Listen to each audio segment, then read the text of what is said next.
I'd like to take you back briefly to February of 2005 when I was a sophomore here at Princeton. That semester, some of my classmates and I surprised the university by starting a student group on campus called the Anscombe Society, named after the Cambridge philosopher G.E.M. Anscombe. We started the student group to meet two needs on Princeton's campus. The first was that we observed and experienced much misunderstanding and at times even hostility in response to our commitments to the institution of marriage, the role of the family, and sexual integrity. Second, we observed that when it came to matters of sex and relationships, there was really only one voice represented on campus, not only among students, but also often among faculty and staff as well. And that voice was namely one condoning the hookup culture and the anything goes attitude towards sexuality. And yet my classmates and I observed that it was precisely these attitudes and behaviors that were at the root of much of the unhappiness, the emptiness, the hurt, and the emotional and physical distress that we observed among our peers. Therefore, we started the Anscombe Society in order to provide the much-needed voice on campus, one that would communicate the arguments defending marriage and family and chastity, and in doing so provide the much-needed support and encouragement for students committed to these values. Now, only 3.5 years later from when the student group got started, the Anscombe Society has grown to an active membership of over 40 students, and an email list that reaches about 300 students, faculty, and community members. They've hosted over 30 scholars and professionals to give campus-wide lectures, and they've pushed for substantial changes in university programs so as to present an alternative to the ethic of the hookup culture. Its leaders have been featured in the New York Times, the Associated Press, USA Today, Teen Vogue, and more recently on the Glenn Beck program, EWTN's Life on the Rock, and Bill Bennett's Morning in America. So needless to say, this student group has had quite the effect.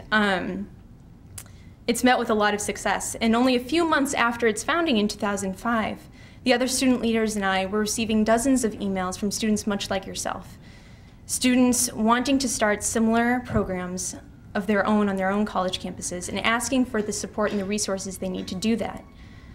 So it is this need, the need for students across the country to be connected to the arguments and the resources supporting marriage and family and sexual integrity, that motivated the creation of the Love and Fidelity Network and that inspired this conference tonight. So the Love and Fidelity Network was created precisely for you. It was created to connect you to these arguments and to these resources so that you may be effective in communicating this message of authentic intimacy and sexual integrity on your own university campuses. So it's my sincere hope that you'll be encouraged from what you learn here this weekend, and that you will also be encouraged by each other. And now let me introduce our Master of Ceremonies, Professor Matthew Frank. Matthew Frank is the chairman of political science at Radford University, where he teaches American government, constitutional law, American political thought, and political philosophy. Professor Frank is a regular blogger for National Review Online's Bench Memos, and is the author of Against the Imperial Judiciary, the Supreme Court versus the Sovereignty of the People. His work has appeared in numerous journals, including the Review of Politics, Interpretation, a Journal of Political Philosophy, Presidential Studies Quarterly, and Texas Review of Law and Politics. A graduate of Virginia Wesleyan College, he received his PhD from Northern Illinois University. Professor Frank is also in Princeton this year as a visiting fellow of the James Madison Program in American Ideals and Institutions. And it's been a real pleasure getting to know Professor Frank over the past several weeks, couple months while he's been in Princeton. And I'm especially happy to introduce him as our Master of Ceremonies for this conference this weekend. So thank you.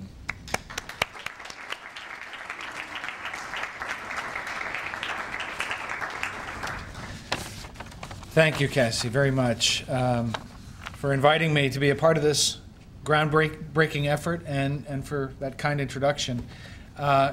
You all will find out over the course of this evening and all day tomorrow whether Cassie chose wisely in inviting me to be the Master of Ceremonies, because I'll conduct every session, introduce every speaker, and moderate every Q&A that follows the presentations.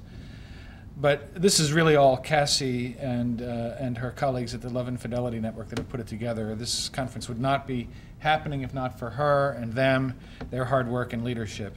Many hands make lighter work, of course, and so it is fitting at the outset to thank the conference's co-sponsors, the Anscombe Society at Princeton University, the Christian Union, the Clare Boothe Luce Policy Institute, the Collegiate Cultural Foundation, the Social Trends Institute, and the Witherspoon Institute. We appreciate the support of all these wonderful organizations. It's heartening to see all you young people in attendance here. It's our hope that you'll take back to your campuses the knowledge, the arguments, the resolve to soldier on against the grain of the contemporary academy. And maybe the most important thing of all that you'll take away is the knowledge that you're not alone, that there really is a network of you stretching from college to college in a web of moral and intellectual support. In addition to the presentations by our speakers, we hope you will use the meals and breaks to make one another's acquaintances, so that out of this weekend are forged some of those friendships that Aristotle mentions in his Ethics, friendships devoted to doing noble actions. You will each have your own reasons for being here. Perhaps you've tried some student organizing on your campus on behalf of sound sexual ethics and have found your efforts stymied by misunderstanding and hostility among your fellow students and even your university's administration. Maybe you haven't even progressed so far as to meet these stumbling blocks, but are still at square one, wondering about how to get started. Maybe you and your friends are doing all right at maintaining your own integrity, but you want to know how you can now get out into the public discourse on your campus and make the arguments against the hookup culture that will start to turn the tide for other students, letting them know that there is a better path for them to take. Perhaps you have seen the hookup culture up close in your own experience or that of others close to you, and have come here to find the resources you and your friends need to resist and overcome it. Whatever your situation, how will you arm yourself with the arguments you need? That's where this conference will help you. We have some of the most notable scholars, writers, and activists on chastity, sexual ethics, courtship and marriage, the politics of preserving traditional marriage, the sociology of the modern family, and the risks to physical and mental health of engaging in the hookup culture. We will stuff you to bursting with arguments as well as good food. If you feel under siege at your university, after this weekend you will be better prepared to sally forth and take the offensive with the civil and effective use of reason on behalf of the true, the good, and the beautiful. If I may borrow from the title of the brilliant first book of one of our speakers, whom you'll hear tomorrow, Maggie Gallagher, the sexual revolution has been one of the enemies of Eros. The so-called liberation of sexual urges from allegedly repressive traditional moral norms has been in significant respects the opposite of a true liberation. Our contemporaries tend to think that we live in an unprecedentedly erotic age. But as C.S. Lewis writes in The Four Loves, quote, sexuality may operate without eros or as part of eros. Sexual desire without eros wants it, the thing in itself. Eros wants the beloved. It is in true eros properly understood, that sexual desire finds its integrity. Hence our conference's title. Sexuality has its own integrity. It finds that integrity within itself when it looks outside itself, to sexual complementarity, to the commitment to marriage and to fidelity in marriage, to an openness to children and to the love and responsibility and even the worries that come with them, to the place of marriage and family in the wider culture and polity. Now, our title is Sexuality, Integrity, and the University, so where does the university come into our conversation about these things? Well, the university is a talking shop, a molder of attitudes, a setter of the cultural tone. Once in a while, it is even the scene of an education. But what does it teach? Here is Lewis again, writing in 1960 as though he were speaking to us today. Quote, all my life, a ludicrous and portentous solemnization of sex has been going on.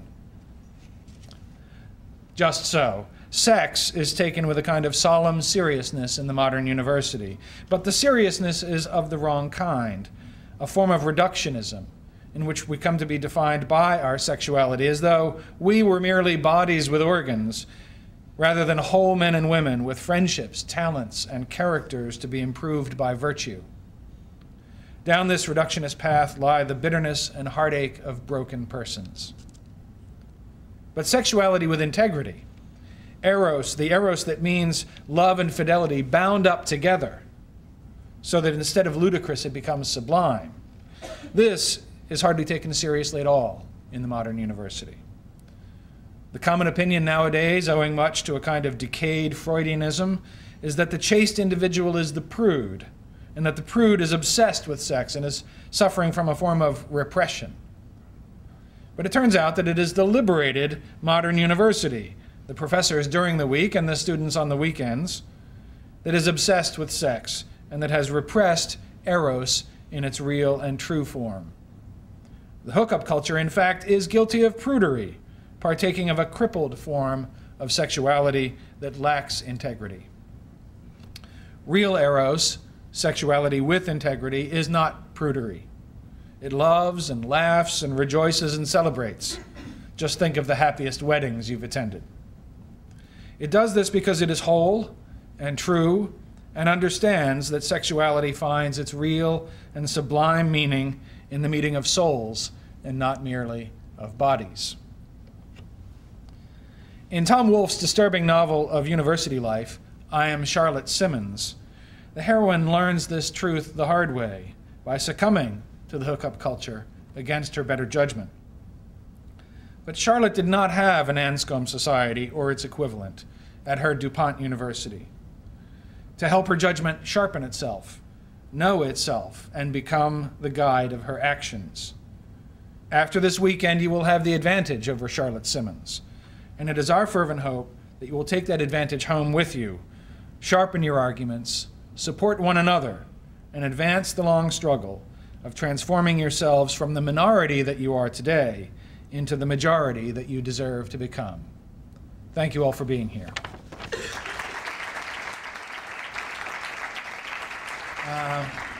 We have a couple of truly distinguished speakers to kick off our conference tonight.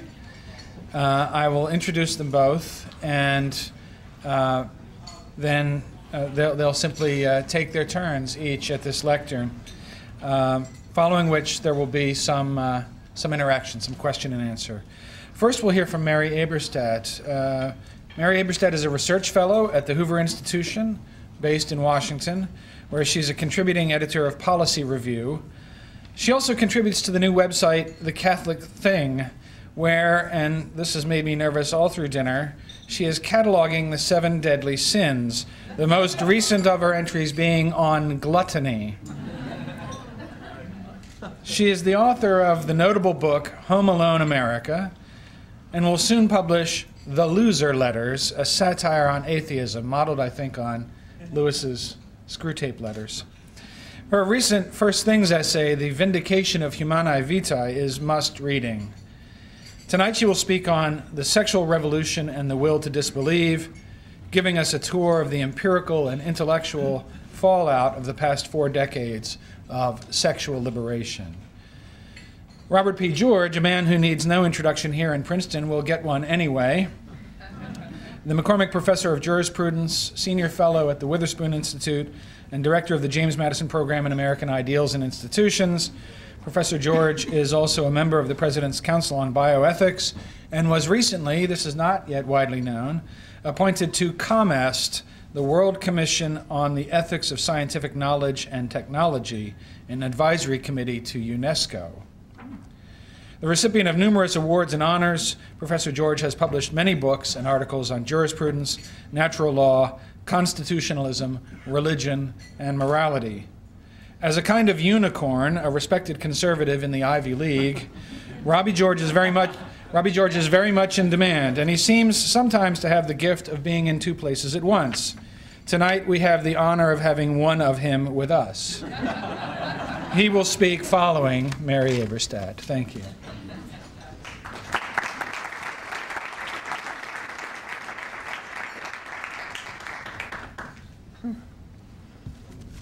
Thank you, Matthew, for that lovely introduction. How's the sound? Okay. Good evening, and thanks again. Before settling down to talk, I'd also like to thank Cassie for inviting me up from Washington tonight with my nephew Tim, who's a freshman at George Washington University. This is a unique engagement for me, and one that I have much looked forward to for a couple of reasons. One, I'm terrifically pleased to find myself alongside the founder of the Anscombe Society, some of its members, and representatives of the other like-minded groups here tonight. Full disclosure, I usually hate public speaking, and I don't mean I hate it the way Hillary Clinton hates abortion, or the way Bill O'Reilly hates bias in the news. No, I mean I really, truly hate it. But not tonight, because in truth there is no group to whom I'd rather speak than you all. I have followed the Anscombe Society from afar with admiration and sympathy, and to be honest, with a little bit of envy too. I wish something like the Anscombe Society had been around at Cornell University, my alma mater, when I was an undergraduate. I can think of a lot of people who would have benefited from its example, only starting with some of the tenured professors. Now, in those days, the early 1980s, if anyone had mustered the courage to start an organization in the Ivy League dedicated to fidelity, chastity, modesty, and other exotic ideas, he'd probably have been sent first to a language lab so that linguistics majors could decipher his foreign tongue. Next, the departments of sociology, anthropology, and psychology would likely have dispatched research teams of graduate students to study the specimen, because after the 60s and 70s, no one professing such things had evidently gotten anywhere near Ithaca, New York in decades. All of which is to say that there's good news for those of you who are students tonight and who stand by those kinds of ideas. There are many more of you now than there used to be, and in fact, you're probably only outnumbered now by 2,000 or 3,000 to 1. I'm also happy to be here tonight because I've been a particular devotee for years of the writings of G.E.M. Anscombe herself. I'd like to tell you that my admiration of that great lady had its roots in all the right places, say, because of my profound understanding of her philosophical work on intentionality, or my semiotic appreciation of the accuracy of her translation from the German of Ludwig Wittgenstein's Philosophical Investigations. But the truth is that I fell for Elizabeth Anscombe, not only because of her written work, which would be enough for any thinking person, but also because of a story I once read. That she was visiting the fabled Quadrangle Club in Chicago one night, it seems, and the brilliant and somewhat eccentric professor was stopped at the door by an official. He explained that ladies were not allowed into the club wearing pants, whereupon the philosopher, responding as only a philosopher of the first rank would, simply took hers off. Now, there is an admirable literal-mindedness in our age of Orwellian doublespeak, which brings us roundabout to our subject tonight. Last week, when I was fiddling with this talk, one of my Hoover Institution colleagues, who happens to be single, popped his head in my office and asked what I was doing. Getting ready to give a speech at Princeton to an elite group of students, I told him. So naturally, he asked what it was about, and I said, well, it's about sex. I think it was the only time I've seen this particular colleague, who's a brilliant and ordinarily loquacious man, momentarily struck dumb. And finally, he just raised his palms and his eyes skyward and said, "Some people have all the luck." But it's true. I am here to talk about sex. I'm just not here to do it like your happy talk university health officials with their free condoms and their chirpy language about the importance of finding yourselves. I think you're all pretty sure of where you are already. So, I want to do something else tonight that's a little more unusual and I hope more radical. I want to talk just a little about some of the legacies of the sexual revolution that aren't really openly discussed, at least not as much as they should be. And I want to ask a question that I have not seen asked elsewhere that promises to tell us some important things, namely why there is such resistance to acknowledging those legacies. Let's open with a little thought experiment. Imagine for a moment that much of the world is living under a set of ideas that has manifestly awful economic, social, and moral consequences. In fact, imagine that one of the most obvious things about the world is the impact of those bad ideas on the people who live under them. For that reason, in fact, some scholars have toiled long and hard to assemble an empirical record of the influence of those ideas, showing the various ways in which they are bad for human beings. Now further imagine this perverse scenario.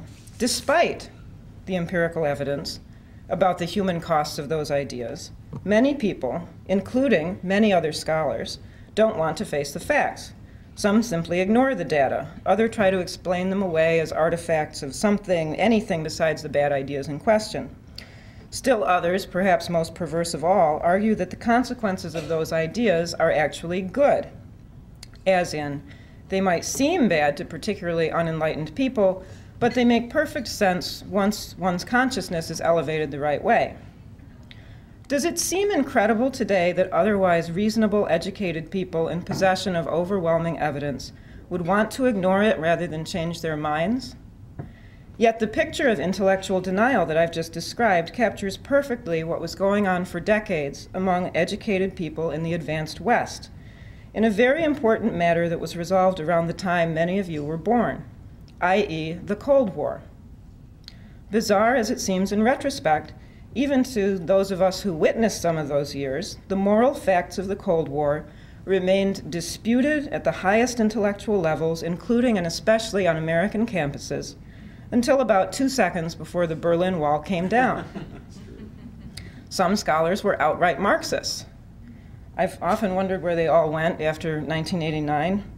I mean, I don't think they're all living in Chicago as progressive educator activists. Many other professors and intellectuals took a more nuanced view. They argued that whatever the communists were doing, the West was somehow doing something worse. Still others argued that that the Cold War was a false construct, meaning that the differences between communism and capitalism were more superficial than they appeared. In retrospect, this profound unwillingness to face obvious facts was one of the defining features of the Cold War. The formidable anti-communist intellectual, Jean J. Kirkpatrick, called this perversity, quote, the will to disbelieve, in a once well-known essay by that title, and hence I've appropriated it for my talk.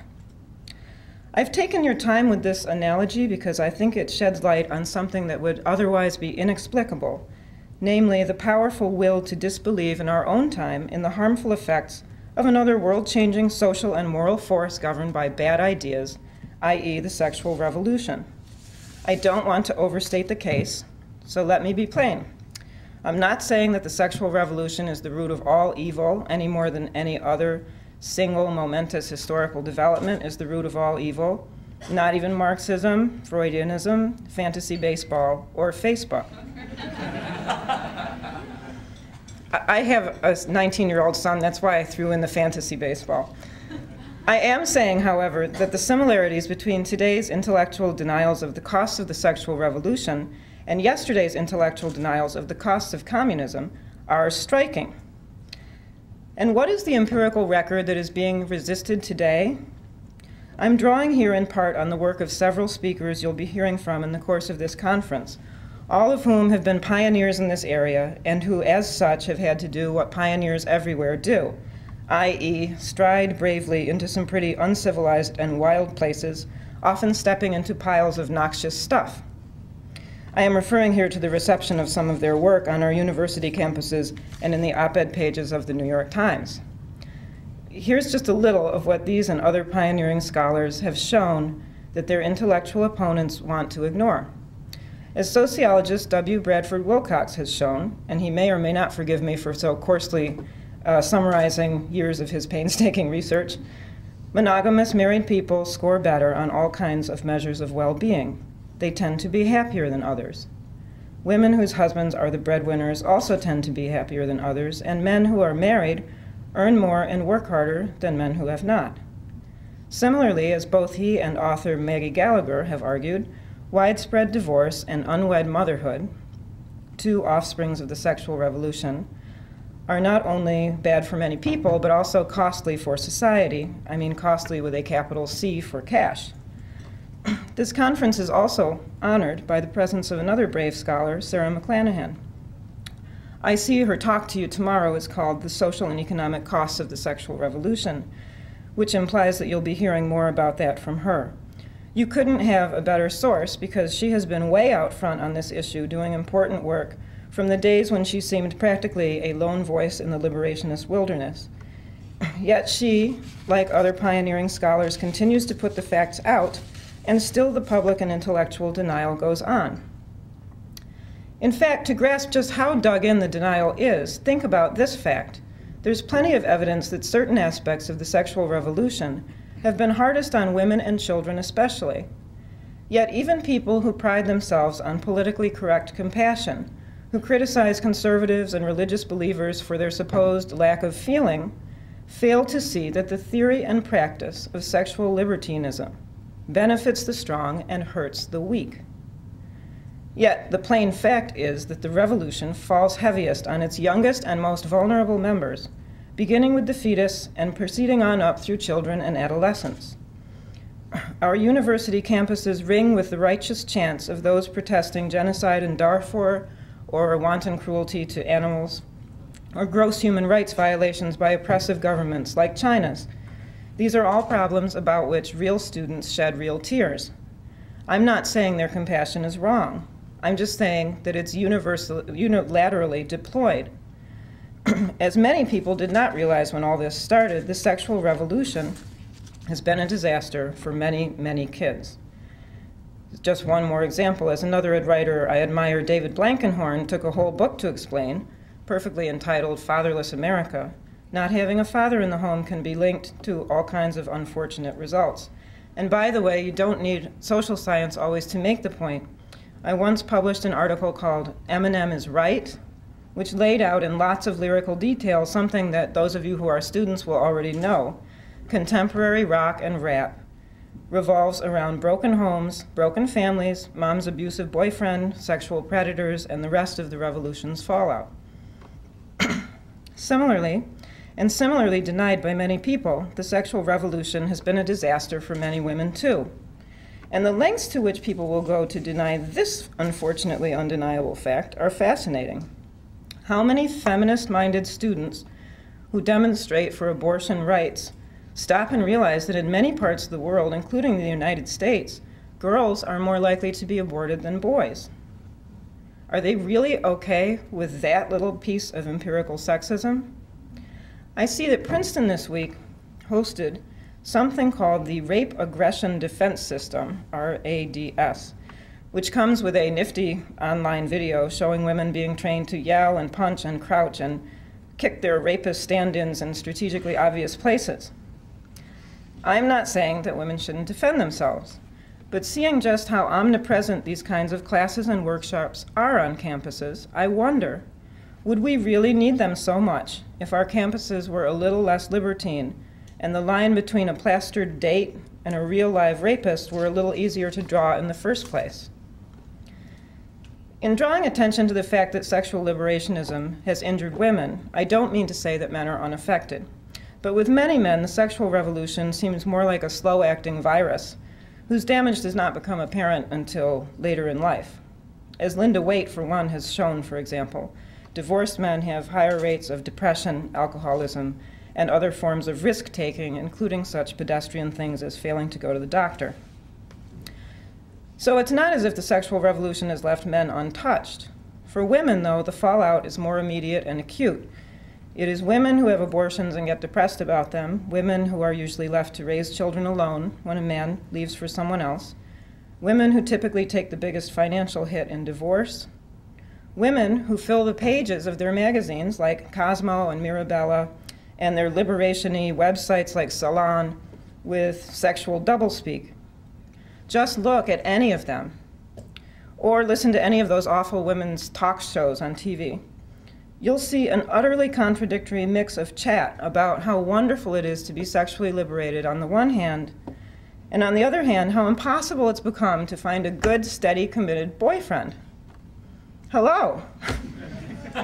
It's as if people for, say, the ethical treatment of animals were to put out magazines that were half pitches for vegetarianism and half glossy pages of pork and beef and chicken simmering in sumptuous sauces. Now, if something like that were to happen, people would notice the contradiction. But because of the unique will to disbelieve in some of the consequences of the sexual revolution, they don't see it when the subject is sex. Now that we've outlined the problem of denial at such length, what to do about it? Here I have the bad news and the better news. The bad news is this. If you thought the will to disbelieve was powerful in the West during the Cold War years when faced with the facts about communism, just imagine how much more powerful is the will to disbelieve in the facts about the sexual revolution.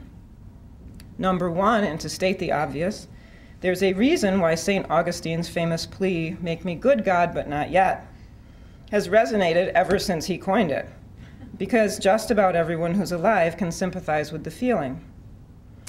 Or, as the famous wit and convert Malcolm Muggeridge once observed, quote, "People do not believe lies because they have to, but because they want to." So one thing everyone is up against here is nothing less than human nature itself. That's one reason why denial of the sexual revolution's legacy is so deeply rooted. Here is another, and I'm leaving out of this those of you who entered that Franciscan monastery the second you reached the age of reason and have been living in a cell without an internet or television ever since. The rest of you, everyone in this room, has been affected by the sexual revolution. There's not a family in America, or one is tempted to say in the entire advanced world, that hasn't been touched or shaped by any in the long list of the revolution's progeny, by divorce, single parenthood, abortion, cohabitation, widespread pornography, open homosexuality, and all the rest of the behaviors that easy contraception combined with liberationist ideas from Freud to Hugh Hefner to the Bravo channel have made so widespread and accessible. The fact that we're all implicated one way or another gives people another powerful reason to deny the true costs of the sexual revolution. After all, who wants to give offense? Who wants to hurt one's divorced brother, homosexual cousin, or remarried father? The answer, of course, is no one. This desire not to hurt people who are openly living the liberationist creed at a time when more and more are is a second powerful reason for denial. So how do we, as students, intellectuals, scholars, thinkers, break through that profound intellectual and emotional resistance? That's one reason, again, to look back on the arguments over the Cold War. Renegade thinkers then did it by never giving up on patiently discussing the actual record of the world as it was, no matter how resolutely the other side ignored or disdained them. And the renegades ultimately were vindicated. So civility in debate is rule one. Don't treat your opponents as they will habitually treat you, i.e., as if the merest contact with them required a giant pair of barbecue tongs. An admirable example of what not to do just appeared in The New Yorker in a recent piece about red state sex and blue state sex. It was about the teenage pregnancy rate among evangelicals. And it was written with all the academic fascination of an explorer encountering the Stone Age Yanomami of the Brazilian rainforest for the first time. Don't do that. Remember that your opponents are susceptible to reason too, even if they don't extend the same courtesy. With that in mind, let's look at the most common example of how intellectual denial works in everyday life and what kind of rhetorical strategy might help counter it. One common expression of resistance, one you are all familiar with, I'm sure, is the line of attack known as, "How could you possibly?" As in, how could you possibly believe this? How could you possibly believe that? According to it, anyone drawing attention to the problems of sexual liberation is a fun-killing dork hate speaker. Quote, just example, you're religious, so you must hate sex/fun/gay people/love. How can you be so judgmental? Raise your hand if you have not heard some version of this. I thought so. Yet it seems to me that this kind of denial, far from shutting down discussion, actually offers a good opportunity to get the other side to think. And one promising line of response, I think, has been handed to us by an unlikely source, the animal rights vegetarian vegan movement, which deploys a moral vocabulary which, unlike any about sex, is widely recognized and respected on our campuses. So I suggest we borrow from them as follows. No, of course I don't hate sex/fun/gay people/love, any more than a vegetarian hates people who eat beef/chicken/pork. In fact, let's explore that analogy a little more, because maybe then you'll understand where I'm coming from. Just as vegetarians don't hate meat eaters, I don't hate people who do things I don't or things that I think are wrong. But that doesn't mean the matter ends there, or that I think these things are purely de gustibus, a matter of taste only. As with the vegetarian, there are serious reasons for my aversion to certain things other people do. In general, I think it would be a better world if people didn't do these things, again, as the vegetarian thinks. But please understand that hatred has nothing to do with it. Reason and information and a desire not to harm others, these things do. In such a way, I believe, we can speak without being on the defensive in a way that actually might reach such folks. I'd like to close with two quotes that those of you on the front lines might find consoling in those moments when the 2,000 to 3,000 to 1 ratio gets you down. One is from the essay by Jeane Kirkpatrick that I mentioned earlier. It reminds us that no matter what the reasons for the will to disbelieve may be, it is wrong to just leave things there and allow those in possession of faulty ideas to trump the truth. Quote, "Disbelief in the evidence," she wrote in the context of the Cold War, "is dysfunctional. It does not correspond to the demonstrable patterns of contemporary history and is not, as William James said, a true idea should be profitable to our lives." Unquote. My other parting quote comes from a writer who reached his peak, if that's the word I want, long before most of you were born.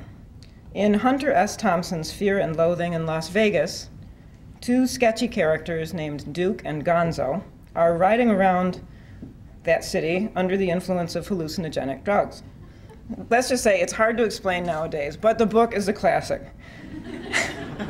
At one point, Duke looks up in a daze and says, "There's a big machine in the sky, some sort of, I don't know, electric snake coming straight at us." And Gonzo says, "Shoot it." And Duke says, "Not yet. I want to study its habits." That's how those in possession of the facts should be about the negative consequences of the sexual revolution. Locked and loaded, yes, but responsible first for studying its habits honestly and with a civil tongue.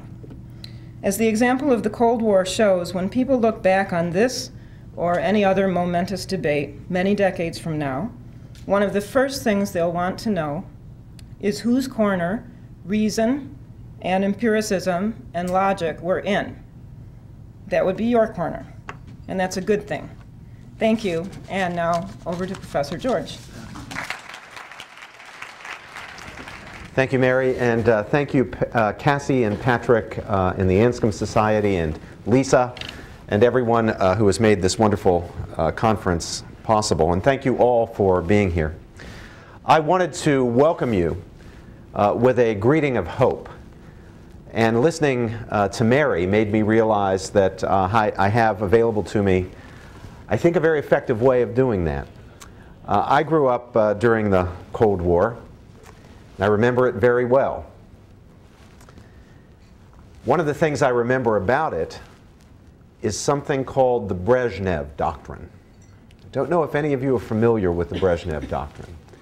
Brezhnev was a Soviet leader, the heir to Khrushchev, who was the heir to Stalin during the 1960s and 70s and I think early 80s. And Brezhnev's doctrine was this: what we take, we keep.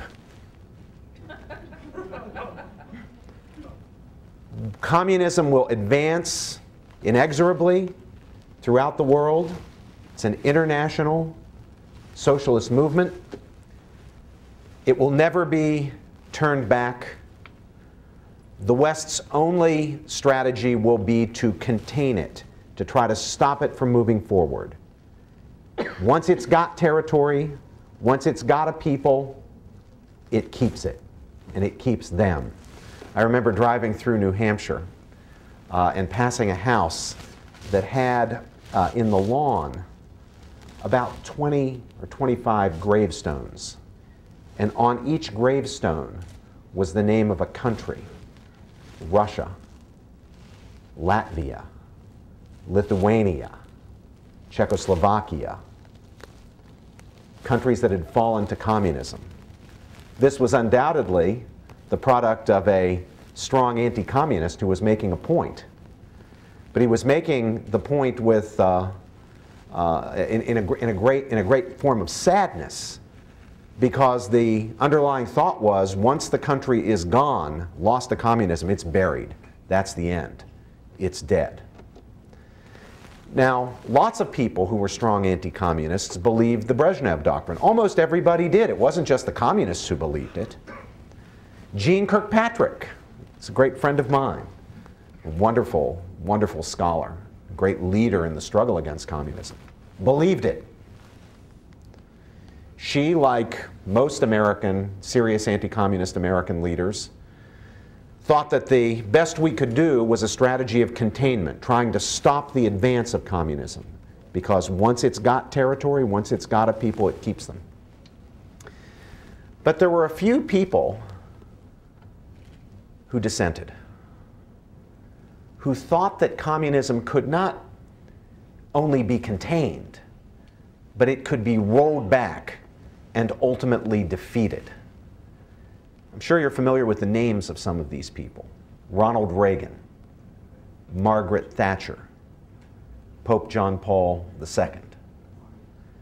These were people who had a kind of faith that communism would fall. Now, you don't have to agree with everything that the three of them held or any one of them held. You don't have to agree with their economic policies or their religious views or anything else to admire the faith that enabled them to believe that communism could be ultimately defeated, that we weren't stuck with it forever, that captive peoples could be liberated, that freedom could be brought to lands under communist slavery. They believed it because they knew something about communism. They knew that it was based on a lie. A lie about God in its atheism. A lie about man in its denial of the dignity of the individual and its relegating of the human person to a mere instrumentality in the cause of the state or the communist utopia. A person whose interests, a being whose interests could be sacrificed, who could be enslaved for the sake of an alleged greater good. Reagan and Thatcher and John Paul the Great all believed that because communism was built on a lie, it could be defeated. What does that tell us? It tells us that they believed something about the truth. They believed that the truth was luminous and powerful. And if you get yourself on the side of the truth, if you're willing to speak the truth in season and out of season, if you're willing to speak it out loud, even when it's inconvenient, even when it's unpopular, the truth will, in the famous words of the Bible echoed by Martin Luther King, set us free. The truth has a liberating power, and they believed it. The great Jewish dissident, Sharansky, who's now, of course, a leader in Israel, when he was under Soviet arrest in the Gulag, in the prison in Russia, for his fight for human rights in the face of Soviet communism in Russia, said that the key moment when he came to believe that the people under communist domination could be liberated, and that he might even live to see the day when he would be liberated. The moment he came to believe it was when the word started circulating through the prison that Ronald Reagan had made a speech in which he called the Soviet Union an evil empire. He spoke the word evil. Now, a lot of anti-communists in the West, and a lot of people who were not anti-communists, but feared a kind of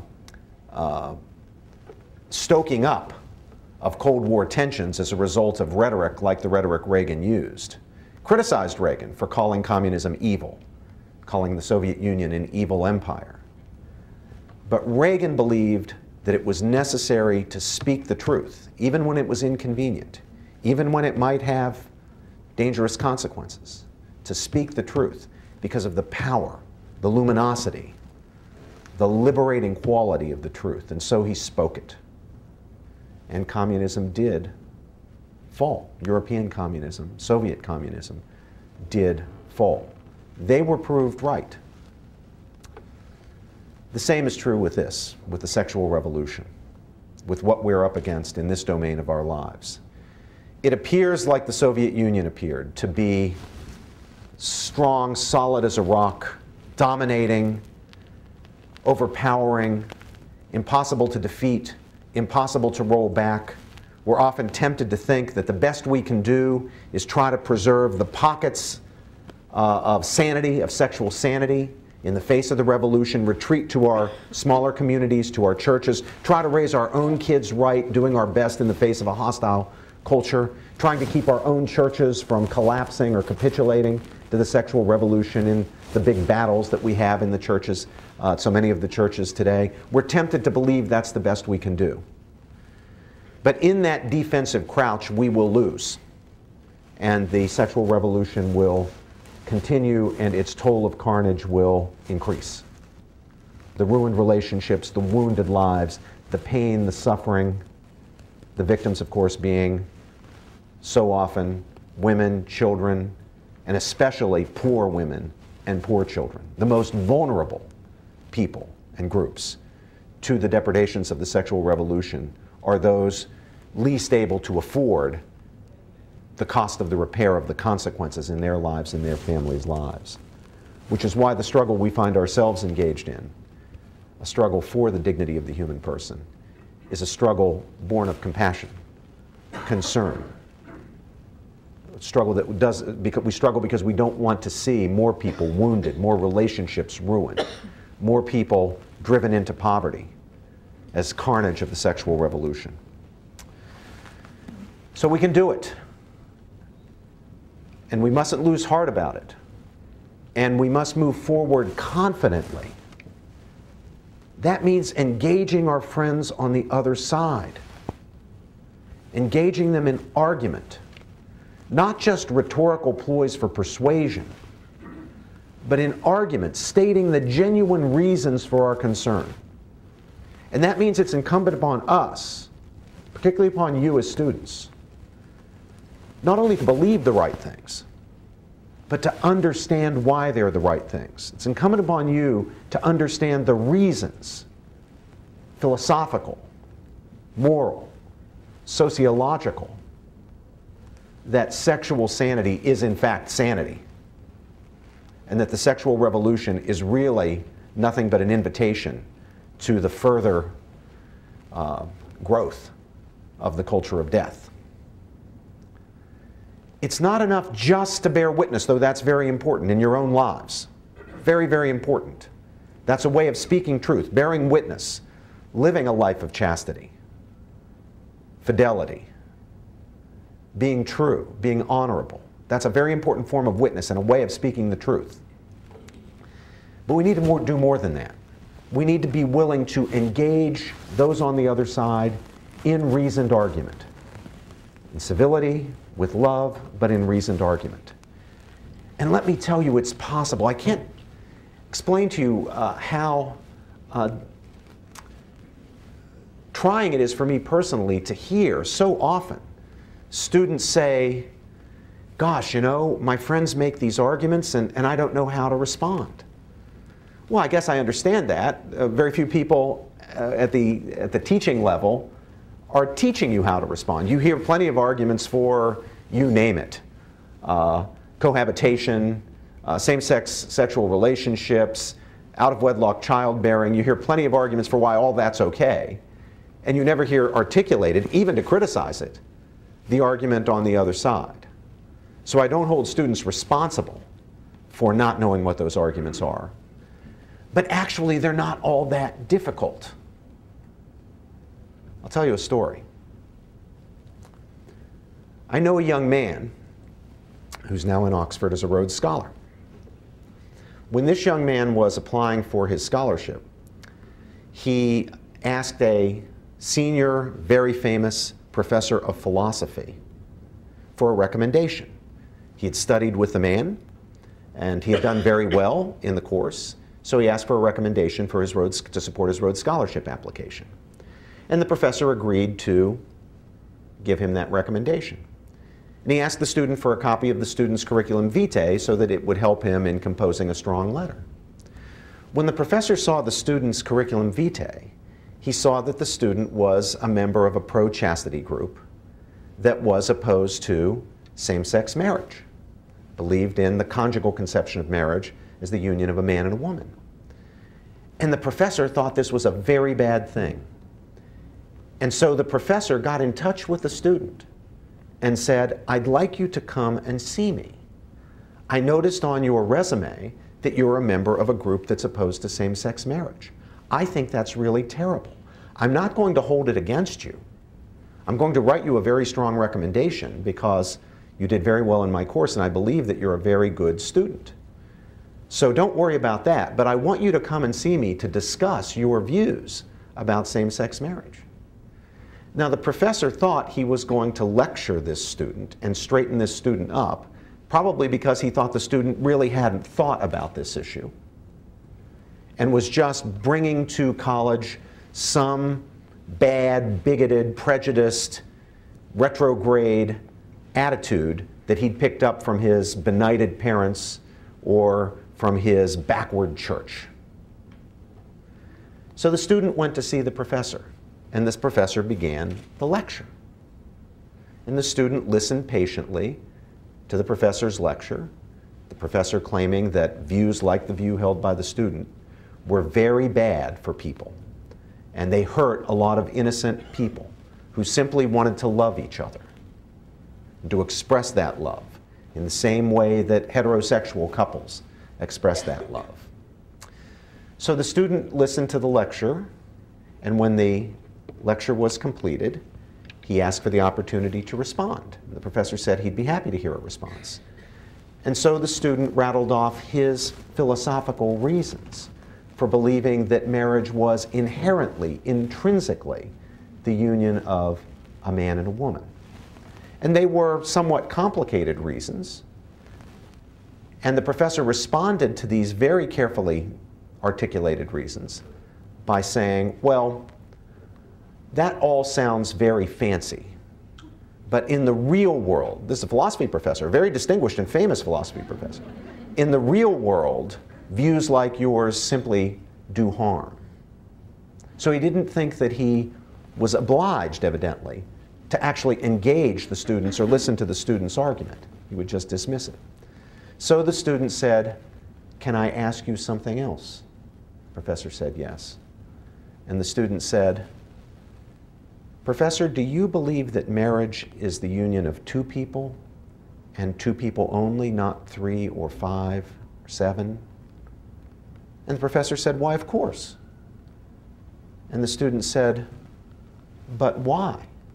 He said, "Now, I can understand if sexual complementarity, the need for a male and a female as complementary spouses biologically, why, under that view, it makes sense that a marriage can be only two people because two people form the complete unity of a reproductive principle.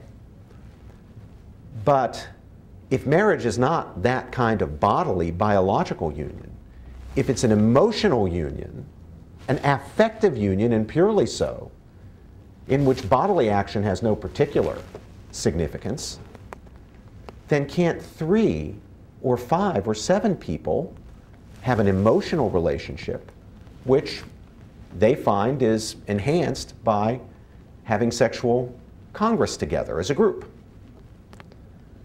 And the professor said, well, I don't quite know what I would say about that, but I would just say that there's something very special about two people.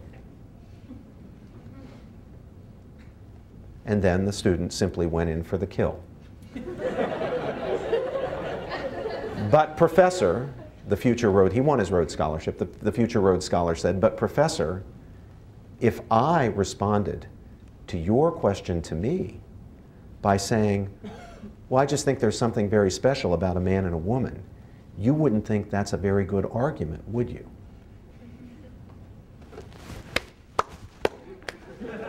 It was over. It was over. So this is not a difficult, that's just one example of one issue.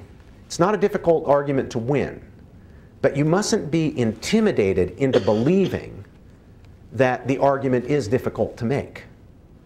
It's incumbent upon you to learn to make the arguments. They're out there. The Anscombe Society and the Love and Fidelity Network will make the material available to you, but you've got to learn to use it. You got to, we're in our circumstance, so there was a time when you didn't need the luxury of understanding exactly why sexual virtue was virtue. Today we don't have that luxury. It's important for you to understand why, not only for your own lives, but in order to be able to make the case in the public square. And while religion, I think, has a very important role to play in this discussion, I think it's a bad mistake to try to protect yourselves against counter-argument, or to try to excuse yourself from being required to make the argument by saying, well, look, this is just my religious faith. It's what I believe is a matter of religion. Religions teach sexual virtue not arbitrarily, but for reasons. The same reasons that can be articulated philosophically as the reasons why fidelity really is better than promiscuity. The same reasons why marriage really is a man and a woman, not 2 men or 2 women or 3 or 5 or 7 or any combination. There are reasons for those teachings. Human well-being is what's at stake. So for the sake of compassion, for the sake of love, we need to learn to make those arguments. I want to conclude by reading to you from an op-ed piece that my colleague here at Princeton, John Londrigan of the Department of Politics, and I have submitted today to the Wall Street Journal. I do hope that it will be accepted, because one of the things I think it's important for us to do is to take this issue to the nation. We need to nationalize the issue. That's what Cassie's trying to do through the Love and Fidelity Network, and I'm sure that's why you're here. So I'd like to, John and I, Professor Londrigan and I, would like to draw on our experience here at Princeton to stimulate, provoke a national conversation about morality, fidelity, chastity, and marriage across the nation. In Tom Wolfe's best-selling novel, I Am Charlotte Simmons, the beautiful 18-year-old Charlotte leaves her home in the South to attend prestigious DuPont University. There she finds brilliant professors, gifted fellow students, extraordinary athletes, impressive Gothic towers, impeccable lawns, and of course, flowing kegs, and plenty of utterly meaningless sex. Now, Charlotte, as those of you who've read the novel know, didn't come to college looking for booze or hookups. Yet, like most of her peers, she found herself drawn into it. And who could blame her? Culture influences conduct. We often forget that, but we forget it at our peril. Culture influences conduct. Students want to be and want to appear to be normal. In that respect, they're not like other people. We all want to be and want to appear to be normal. So it's hardly surprising that many students will be swayed by whatever happens to be regarded as the norm. Now, like the fictional DuPont University, Princeton University is a wonderful university. But like other colleges and universities, it has a dark side to its social life. Our students are bright, enthusiastic, and eager to learn. The one thing I'll never complain about at Princeton is the students. Most did not come to college bent on boozing and hooking up, though some heard about it and were looking forward to it. Many, and I can tell you this from my personal experience, and other faculty members with whom I'm associated tell me that their students tell them the same things, many feel deeply ambivalent about these aspects of campus life, even if they are personally involved in them. Yet they find very little support, if any, on campus for the ultimate alternative lifestyle of living by traditional moral virtues. More than a few freshmen of both sexes arrive believing that romantic relationships are properly oriented toward marriage and that sex belongs in marriage, not outside it. A lot of our students do come from fairly traditional homes. They may be Catholics, they may be evangelicals, they may be Orthodox Jews, they may be Muslims. We don't hear about them very often, but a fairly high percentage of our students do. They don't want hookups. Instead, they aspire to what an earlier generation would have called courtship. So the question that John and I want to put before the nation is, how hospitable are America's colleges and universities to these students?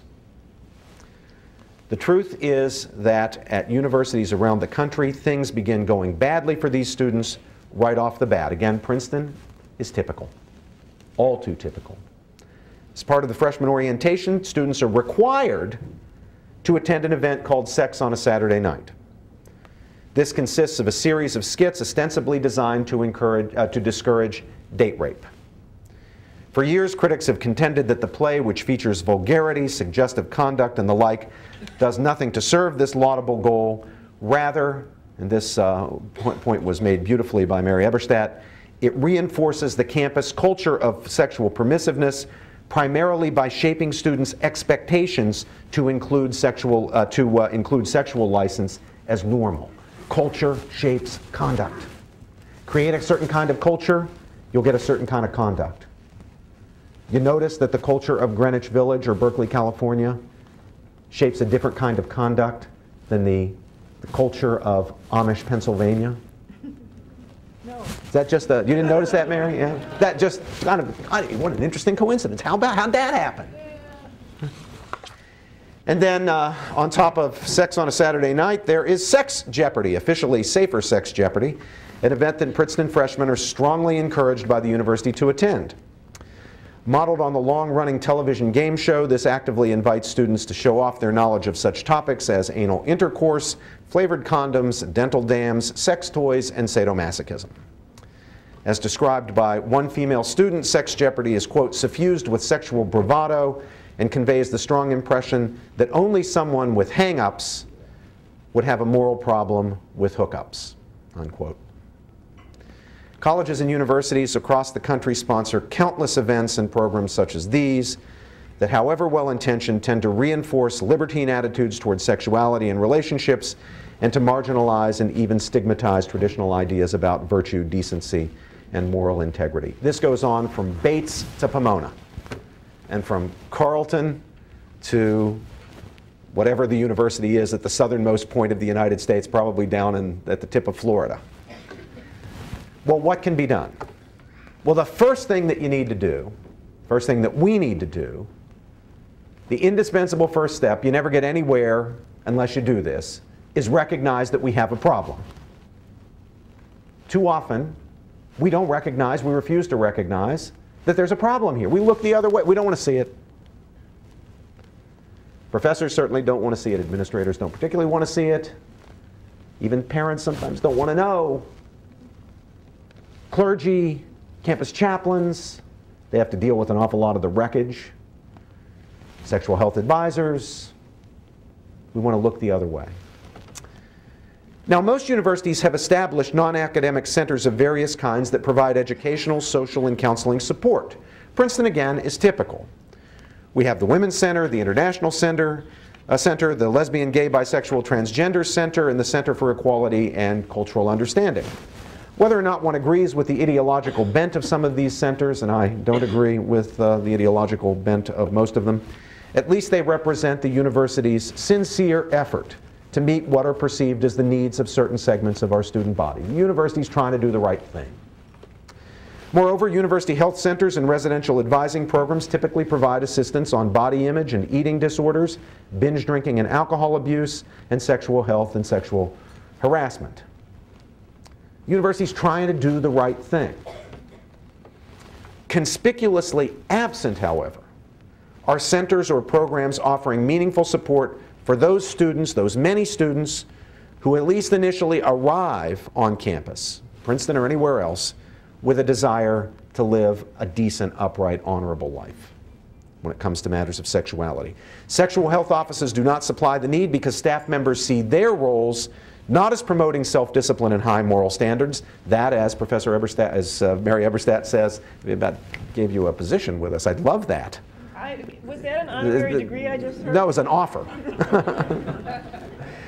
But as Ms. Eberstadt pointed out, these organizations and the people staffing them see their task as providing non-judgmental advice about how to have sex while avoiding pregnancy and sexually transmitted diseases and infections. The fear is that if they would take a view or express a view as to the morality of the conduct that brings the student there in the first place, that would be improper. It would be judgmental. It might even drive people away. It's not their job. If someone's going to do that, if someone's going to uphold a moral message, that's not us. We've got a technical task. Keep the students from getting VD. Do you still say VD? STIs. Or keep them from getting pregnant, or stop the boys from raping the girls. Beyond that, not our problem. So while universities are willing to speak out on the dangers of alcohol abuse, eating disorders, and date rape, they sometimes treat as privileged, in practice if not in theory, the moral view that any sexual conduct someone happens to desire is good, healthy, and acceptable so long as it is consensual and safe from the risks of pregnancy and infection. But look, this is not fair. It's not fair to students who dissent from this view. Nor is it fair to students, especially women, who experience pressure to make themselves sexually available as the price of being treated as normal and feeling accepted. You're going to be hearing from Dr. Miriam Grossman, who's one of the great leaders of this movement, driven by great compassion for students that she has encountered over many years, wounded, beaten, their lives perversely damaged by the sexual revolution. Dr. Grossman has noted that the widespread phenomenon of young women who abuse alcohol to overcome their reluctance to behave promiscuously really is widespread. Sometimes people want to think that it only works this way. The young women binge drink, and then they get drunk, and because they're drunk, they have sex. Sometimes unprotected sex, they get pregnant, they get venereal diseases, STIs, or what have you. Dr. Grossman, based on her experience with so many young women over so many years, realizes that the story is more complicated than that. And isn't it pathetic and isn't it tragic to know that there are young women who binge drink to reduce their inhibitions so that they will be able to bring themselves to make themselves sexually available to men, so that they will feel like they fit into the hookup culture, because it's the only culture that's out there, and they want to fit in. Really, can't we all agree that this is a tragedy? Can't our friends, at least our friends on the other side, at least agree that that is a bad thing? That young women shouldn't feel pressured by the culture into having sex, so pressured that they drink away their inhibitions deliberately? Well, to help to come to terms with these problems, some thoughtful and concerned students at Princeton and at other universities have proposed the establishment of centers on campus to support students who seek to live chaste lives. We're sure that alumni and friends would step forward with financial support to make such centers possible. And Professor Londrigan and I, though we are college professors and not wealthy, want to say that we will make the first contributions, the first financial contributions to the establishment of such a center at Princeton if the university will permit it to be established. Some universities, including Princeton, have student-run pro-chastity societies. We have the Anscombe Society. Harvard has the True Love Revolution. MIT has an Anscombe Society, and many of you are, of course, from societies at your universities. The emergence of these societies is encouraging, and John and I laud those responsible for bringing them forward. And they're very important. But they are part of the solution, not the whole of the solution. Students are strapped for time and don't have the experience or professional skills to provide the level of guidance and support that their peers need when it comes to important questions of sexuality and morality. Universities know this. That's why at Princeton, for example, in addition to the Student Gay Pride Alliance, the Queer Graduate Caucus, the LGBT Task Force, and the LGBT Staff and Faculty Group, there is the University LGBT Center with a full-time paid university staff member committed to LGBT support and activities. They know that having a student group, even 4 student groups and staff groups, are not enough. For the same reasons, there needs to be university support for students who want to live and conduct their lives and relationships chastely in the face of the hookup culture. The needed centers would serve 3 functions. First, they would sponsor intellectual events featuring scholars from the social sciences, philosophy, psychiatry, medicine, art, religion, history, and literature. Some of the events would no doubt be co-sponsored by the LGBT centers and other university units that would enable students to consider competing points of view on matters of sexual morality, marriage, and romantic relationships. I'm not calling for a monopoly. I'm opposed to the monopoly that we currently have. I want there to be a debate. I want students to be able to hear what's to be said on competing sides of basic questions of sexual morality, fidelity, the meaning of marriage. We're a university. We should be dealing in reasons and arguments. Those are the currency of academic discourse. But that means both or all sides need to be represented in civil discussion. Second, these centers would provide alternative social venues and special events for those like-minded in their commitment to chastity and those who simply seek a night out without the pressures of sexual expectations. This is by no means a foreign idea, as LGBT centers provide similar services for students whom they seek to serve. Third, centers would support students in their efforts to conduct their lives in line with their beliefs and to live up to the standards of morality they set for themselves. They would provide literature at sympathetic ears and appropriate referrals. Tom Wolfe's DuPont University in Charlotte Simmons is in fact every campus. There are a few exceptions for devout religious campuses, but if we look at secular campuses, if we look at most Catholic universities, most mainline Protestant universities, they're no different from DuPont. Colleges and universities need to open their eyes, recognize the problem, and then open their minds. Universities claim to be all for open minds. Let's open them and open their hearts. This is ultimately a mission of compassion to the needs of students who struggle to lead decent lives despite their immersion in the culture of promiscuity that Wolfe so vividly describes.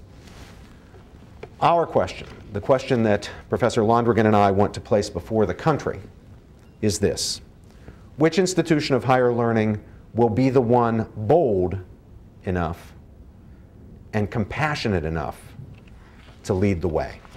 Thank you.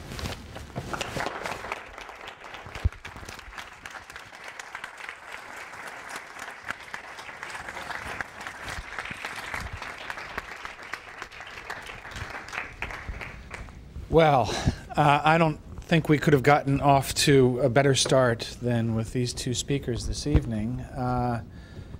Shall we take some questions from the audience? I can recognize people from here, and please direct your questions to one or to both of the speakers for a response as appropriate. My question is, you were talking about sexual revolution. I recently read somewhere that there are some theories that the sexual revolution is actually staged because there were few free lovers, very few, it was a very small percentage of the population. And they're claiming that the sexual revolution is actually staged by the capitalists, people who are basically supporting capitalism, big business, but specifically the Hugh Hefner types that are now commodifying sexuality. And what is your sort of opinion on this? Do you think that capitalism has supported the sexual revolution and may have actually started it at its conception? Well, it's a good question. It's for sure that there are certain companies that make a lot of money off treating STIs and providing the various pieces of equipment we've been hearing about. Pornography obviously is huge. Given the fact that